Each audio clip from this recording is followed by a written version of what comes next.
त्रिलोड़ी थाना क्षेत्र के अंतर्गत महके पार चौकी के गांव चिटका देवरी का है, जहां आरोपी गिरधारी सोनवाने ने दो मासूम सगी बहनों को बहला फुसलाकर अपहरण करते हुए बाइक में बिठाकर अपने साथ जंगल की ओर ले गया था और उसके पश्चात क्रमशः दोनों बच्चियों के साथ अनैतिक कृत्य करने का प्रयास किया। पहले 6 साल की बच्ची से अनैतिक कृत्य का प्रयास किया तो उसने विरोध किया तो उसके सिर पर पत्थर पटक कर हत्या कर दी और बालिकाओं को नहर में फेंक दिया था। वहीं बाद में 3 साल की मासूम के साथ आरोपी ने रेप की घटना को अंजाम दिया और उसके पश्चात उसे भी नहर में फेंक दिया। इसी तरह दोनों मासूम बच्चियों की हत्या के पश्चात आरोपी गिरधारी सोनवाने फरार हो गया था।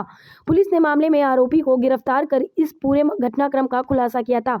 घटना 4 अप्रैल 2022 को अंजाम दी गई थी। वहीं पुलिस ने दोनों बच्चियों का शव 5 अप्रैल को बरामद किया था। घटनाक्रम में यह बातें सामने आई थी कि गिरधारी सोनवाने आरोपी को अपने संदर्भ में जमीन विवाद और भाई की पत्नी, जिसकी दोनों बेटियां थी, पर संदेह था कि वह जादू टोना करती है, जिससे वह अपने को नाम मर्दानगी होने का शंका करने लगा था, जिसके चलते वह तांत्रिक क्रिया करवाता था। इसलिए उसका घटना दिनांक 4 अप्रैल 2022 को जब परिवार में 2 मासूम बच्चियों घर पर थी, तब उन्हें अपनी टीवीएस मोटरसाइकिल में अपहरण कर बिठा कर ले गया और कुड़वा कॉलोनी राजीव सागर बांध के नहर के पास ले जाकर तांत्रिक क्रिया के साथ साथ इन मासूमों के साथ अनैतिक कृत्य का प्रयास किया था।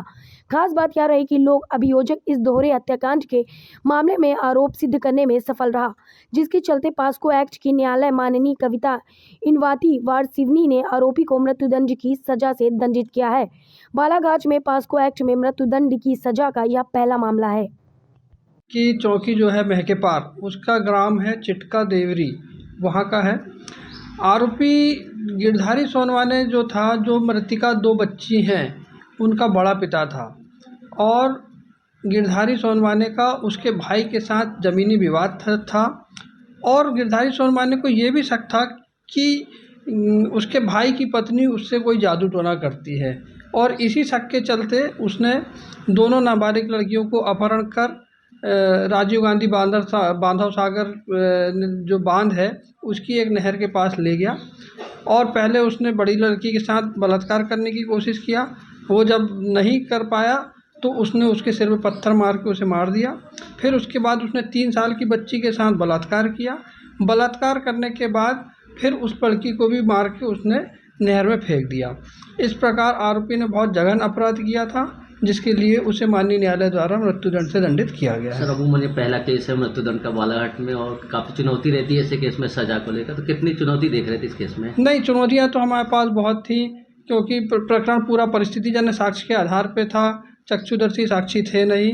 तब भी हमारे विशेष लोक अभियोजक जो थे श्री शशिकांत पाटिल साहब, जो बहुत सीनियर एडीपीओ थे, उनके द्वारा बहुत लगन के साथ इस मामले में पैरवी की गई है और सफलता हासिल की है। पहला केस सर ये? जी हाँ, ये बालाघाट जिले का मृत्युदंड का पहला केस है।